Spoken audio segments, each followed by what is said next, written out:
캐나다에서 2년보다 여기 있는 8개월 동안 아이의 영어는 진짜 하루하루 성장하는 게 눈에 보였습니다. 이제 나한테도 영어로 말합니다. 네, 엄마인 나는 너무 외롭고 답답하지만 어머니 외롭고 답답하다 그러는데 죄송합니다. 어쨌든 대부분 영어가 세컨드 랭귀지인 상황이고요. 아이러니컬하게도 아이의 적응에는 좋았지만 진짜 캐나다 학교에 다니고 있다는 느낌은 거의 받지 못했습니다. 조기유학 상담을 하다 보면요, 호주하고 캐나다 중에 애를 데리고 어디로 갈지 고민하시는 분들이 많으신데요. 특히 캐나다에 엄마가 영어 연수를 하면 자녀가 무상교육이 가능해서 캐나다가 더 싸고 엄마도 공부할 수 있다고 생각하시는 분들이 많으신데, 제가 후기를 들어보니까 비용 외에 어마무시한 내용들도 있더라고요. 네이버 카페 같은데 글을 찾아보잖아요. 좋은 점만 나오지 안 좋은 점은 잘 안 나와서 이 두 개 모두 해보신 선배 맘의 후기를 들어보면요, 정말 적나라하게 비교가 될 것 같습니다. 생각지도 못한 곳에 변수가 있다는 것도 알게 되겠죠? 캐나다하고 호주 둘 다 아이 조기유학으로 가본 분의 후기를 여기 이렇게 출력해서 왔습니다. 제가 이 내용을 읽어드릴 텐데요. 혹시 영상을 보시다가 궁금한 점이 있으시면요, 아래 고정 댓글을 클릭해 주시고요. 후기를 읽으면서 제 개인적인 생각도 약간 덧붙여서 말씀드릴게요. 우리 아이는 캐나다 몬트리올에서 2년, 그리고 지금 호주 멜번에서 3텀째니까 9개월이죠? 학교를 다니고 있어요. 어쩌다 보니 한국 외에 캐나다, 호주의 초등학교를 모두 경험하게 되었는데 각각의 장단점을 한번 풀어보고자 합니다. 한국 초등학교는 한참 코로나 시절일 때 입학해서 2학년 1학기까지 다니고, 아이가 2학년 여름방학일 때 우리 가족은 모두 캐나다 몬트리올로 떠났고 아버님도 같이 가셨습니다. 아이 생일이 늦은 관계로 9월부터 새 학년이 시작되는 캐나다 학기 제상 우리 아이는 다시 2학년으로 다니게 되었습니다. 아이는 일반 유치원을 나왔고요. 이때는 알파벳 정도만 알고 화장실 가고 싶어요 정도만 가르쳐서 보냈습니다. 영어를 전혀 못했던 시기라 낮은 학년으로 시작하게 된 것이 아이에겐 더 좋았던 것 같습니다. 아이는 캐나다 몬트리올의 한 공립학교에서 2학년, 3학년을 다녔고 2년 동안 영어는 무난하게 수업 따라갈 수 있고 선생님과 친구들과 의사소통이 되는 정도가 되었습니다. 그 다음 호주에 와서 4학년을 지내고 5학년 1텀을 보내고 있는 지금 1텀인 시점이 3월에 피드백을 주셨습니다. 아이의 영어는 폭발적으로 성장했습니다. 그 이유는 물론 배정된 초등학교의 차이도 있겠지만, 배정된 초등학교라면 호주 멜번 학교겠죠? 몬트리올에서 다닌 학교엔 인도 국적이 한 30%, 그리고 나머지 외국 국적이어서 진짜 캐네디언은 20%가 채 되지도 않았습니다. 대부분 영어가 세컨드 랭귀지인 상황이고요. 아이러니컬하게도 아이의 적응에는 좋았지만 진짜 캐나다 학교에 다니고 있다는 느낌은 거의 받지 못했습니다. 그래도 아이가 다닌 학교가 마치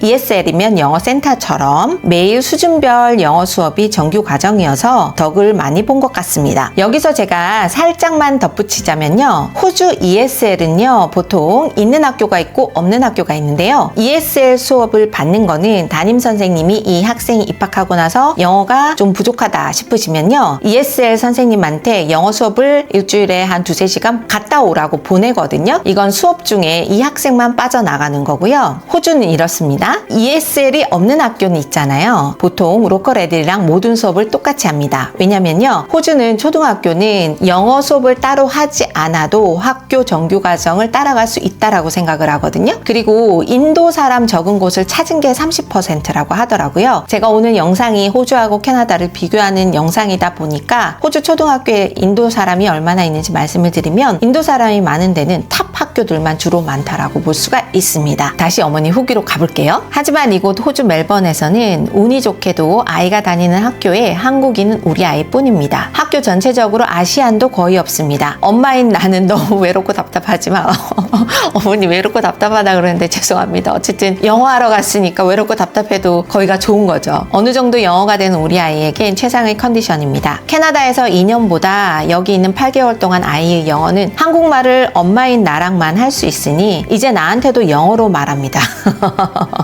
네, 벌써 집에서도 영어를 쓴다고 합니다. 제가 이 학교 수속한 횟수를 좀 말씀을 드리면요, 이 학교 학교는 전형적인 호주 멜번 부촌에 있는 학교고요. 바닷가 옆에 있는 동네고요. 그리고 이 학교가 정말 좋은 점이 남자 학생들한테는 좀 더 좋아 보였어요. 왜냐면 이 학교가 스템 교육이라고 수학하고 과학하고 예술을 합쳐가지고 예를 들면 레고라던가 아니면 로봇이라던가 이런 거를 창의적으로 개발하는 과목들이 잘 돼 있어요. 그래서 제가 블로그에도 이 학교에 대한 후기를 남겼는데 제 애가 만약에 다시 초등학교를 간다 그러더라도 이 학교로 보낼 것 같습니다. 참고로 공립학교인데요. 같은 돈을 주고도 좋은 학교로 가면 좋잖아요. 저는 주로 어떤 게 학생한테 좋을지 고민을 많이 하다가 이 학교를 추천하게 됐습니다. 오히려 어머니께서 학교 어땠냐 물어보니까 입학하고 나서 한국애가 이렇게 없는 건 충격받았다 그러시더라고요. 캐나다에서는 같은 반에 한국애 친구가 있어서 걔랑 어울리면서 영어는 조금 천천히 늘었지만 오히려 외롭진 않았는데 유학생이 가게 되면요. 두세 명만 있어도 걔네들끼리만 뭉치고 걔네들끼리 쉬는 시간에 한국어를 쓰기 때문에 제 학생들이 같은 학교로 많이 안 가게끔 저는 이렇게 분배를 좀 하는 편이고 물론 호주 전역의 학교를 다 알지는 못하지만 한국인 학교가 어디에 많은지 저는 현지에 있으니까 많이 알잖아요. 그래서 한국 학생들이 좀 없는 학교로 소개를 시켜드린 건 사실입니다. 저는 아이들한테 조금이라도 좋은 학교를 소개시켜드리려고 고민을 많이 하는데요. 혹시 좋은 학교를 추천받고 싶으시다면 고정 댓글을 클릭해서 상담 문의를 해주시기 바랍니다. 네, 본격적으로 이제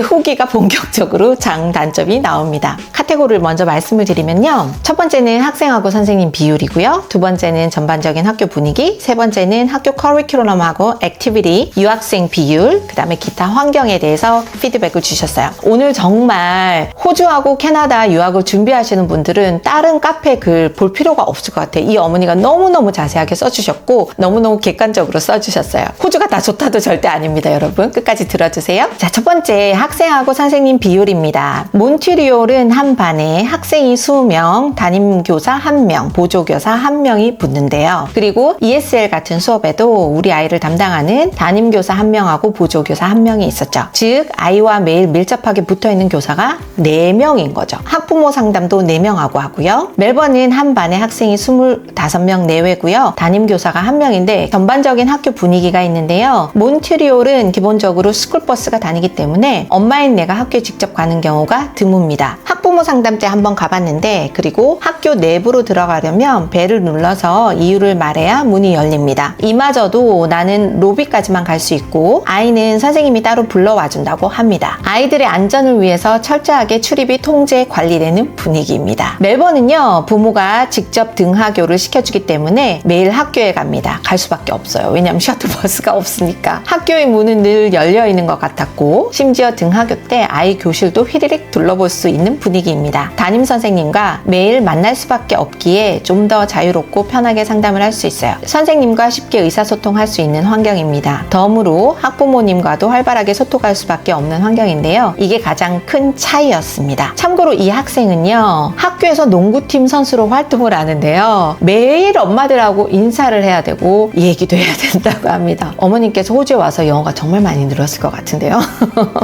수영장에 있는 학생 집에서 수영장 파티를 하고 그러더라고요. 저한테 사진을 보여주셨거든요. 호주는 담임 선생님하고요. 학교 마치고 나서 우리 아이가 어땠는지 어떤 일이 있었는지 바로바로 소통이 가능하거든요. 그리고 이메일로 주고받으면서 어떤 문제가 있다면 해결이 바로 가능하고 저희 레모네드 유학원은요. 아이가 어떤 큰 문제라던가 이메일까지 써드리니까요. 바로바로 해결이 된다는 점 이해해주세요. 다음에 학교 커리큘럼하고 액티비티 후기입니다. 두 나라 모두 가르치는 과목이 비슷하고 교과서가 따로 없는 거다. 네, 없습니다.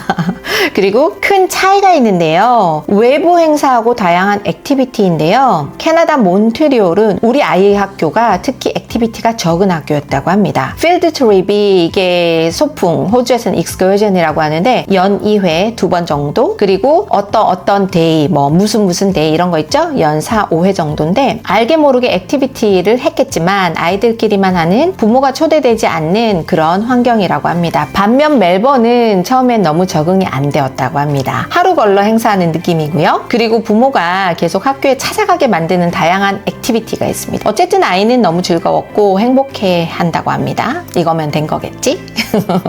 네. 그리고 전교생 모두가 운동에 미치게 하는 환경. 달리기, 수영, 농구, 푸티, 축구, 크리켓 등등 정말 매일 운동화가 찢어서 옵니다. 맞아요. 제 아들도 지금 7학년인데요. 교복 신발 사준 지 한 달 반 만에 실밥 터지더라고요. 비싼 15만 원짜리 운동화인데도 실밥이 터져서 옵니다. 이 친구가 학교 농구팀을 하고 있는데요. 호주는 농구, 푸티, 축구, 크리켓 클럽들을 합니다. 여자 친구들은 넷볼이라고 그거를 하는데요. 평일에 이틀 정도는 훈련하고 주말에는 경기를 나가서 일주일에 3일 정도는 농구를 하는 거죠. 제가 캐나다에서 이걸 안 했냐고 여쭤봤더니요. 캐나다에서는 방과 후 활동을 액티비티 같은 건 많이 못했다고 합니다. 물론 로컬 분들은 많이 하시겠지만 이게 유학생들이 얼마나 할 수 있냐 없냐의 차이인 것 같고 제 학생 중에 6학년 유학생도요. 제가 호주에 오기 전부터 축구 클럽 빨리 가입하시라고 추천을 드려서 지금 입학하자마자 축구 훈련 들어갔습니다. 제가 조기 유학 수속만 10년째 하고 호주를 18년째 살고 있는데 제 아들도 축구 클럽을 하고 있거든요. 일주일에 이틀 훈련하고요. 매주 주말은 경기를 합니다. 그리고 토요일에 경기를 하면 일요일엔 친구들이랑 또 축구 연습을 하러 가고요. 남자 아이들 같은 경우는 무조건 축구 클럽을 넣는 게 좋습니다. 운동을 좀 하는 친구라면요. 제가 이전 영상에서 조기 유학을 1년 와서 2년 효과 보는 법이란 영상을 올렸는데요. 유학을 오시기 전부터 이 영상을 보시면요. 1년 안에 2년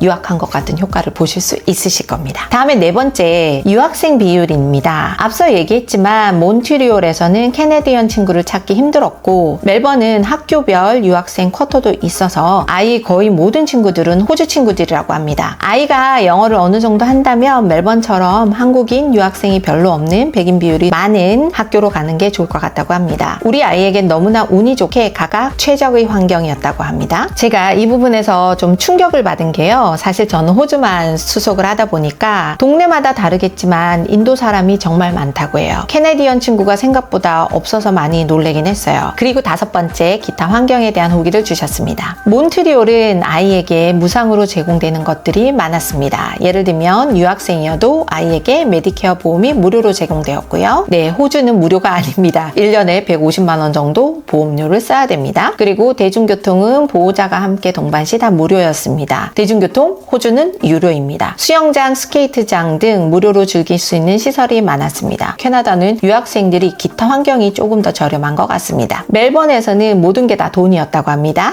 보험도 비쌌고 수영장과 같은 시설은 유료이고 그리고 그 외 축구, 테니스 등의 운동 수업들이 멜번이 몬트리올보다 2배 정도 비싼 것 같다고 합니다. 네, 이까지인데요. 제가 개인적으로 한 가지 덧붙이자면 이 글을 써주신 가족들은 아버님도 같이 캐나다에서 2년 계셨습니다. 캐나다에 갈 때는 아버님도 같이 가셨기 때문에 아버님이 공부할 때는 어머님이 아이를 케어할 수 있었고 어머님이 공부할 때는 아버님이 아이 등하교를 도와줄 수가 있었습니다. 자녀 무상교육에 대한 얘기는 여기 이 부분에서는 안 나와 있어서 제가 말씀을 드리고 싶은 건 자녀 무상교육은 아빠가 같이 가지 않으면 최악의 결과가 나올 것 같아요. 솔직히 엄마 혼자 아이 한 명을 데리고 가도 힘든 게 유학입니다. 처음에 집을 구하는 것부터 세팅하는 거, 중고차 구매하고 운전하는 거 모두 다 새로운 환경입니다. 텅 빈 집을 렌트하고요. 가정가구 사서 넣고 매일 도시락 싸고요. 아이 데려다주고 방과 후 활동을 하려면 간식도 준비해야 되고요. 라이딩도 해야 됩니다. 다른 엄마들이랑 플레이데이트도 잡고 스포츠클럽 활동도 하고 그러려면 굉장히 바쁩니다. 이 스케줄 관리를 해야 되는데 조기 유학은 초기 거의 3개월 동안은 엄마도 정신 못 차리고 서바이벌을 해야 되거든요. 근데 엄마가 공부를 하러 가잖아요. 캐나다 어학원은 무상 교육을 제공하는 데는 널널한 데 가는 게 아니라 아카데믹한 어학원을 가게 되잖아요. 그러면 영어 수업이 생각보다 쉽지 않고 과제가 정말 많습니다. 애 영어 하자고 조기 유학을 왔는데 엄마가 영어 공부를 못 따라가면요. 무상 교육이고 뭐고 스트레스 받아서 애 공부 못 챙깁니다. 1년 동안 아이는 캐나다 학교만 다니다 오는 거죠. 그 외에 친구들이랑 더 깊은 관계라던가 액티비티를 많이 못 합니다. 방과 후에 친구들이랑 플레이데이트도 해야 되고요. 농구, 축구, 클럽들도 해야 되는데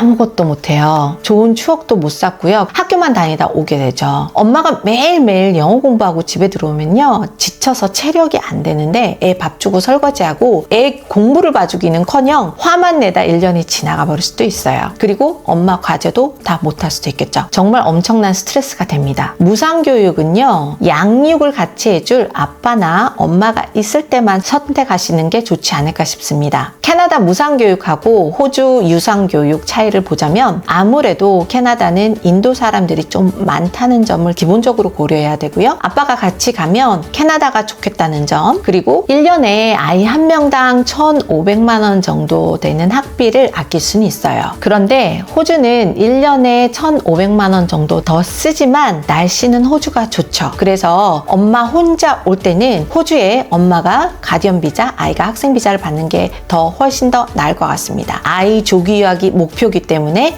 호주가 더 나을 것 같아요. 그리고 아까 제일 중요한 액티비티 말씀을 하셨잖아요. 아무래도 캐나다에 1년 사는 거랑 호주에 1년 사는 거랑 비교를 하자면 호주가 아무래도 영어가 더 빨리 느는 환경이 갖춰진 것 같습니다. 혹시 호주 조기 유학을 원하신다면요, 아래 고정 댓글을 클릭하시면 첫 번째 무료 상담을 받을 수 있습니다. 감사합니다.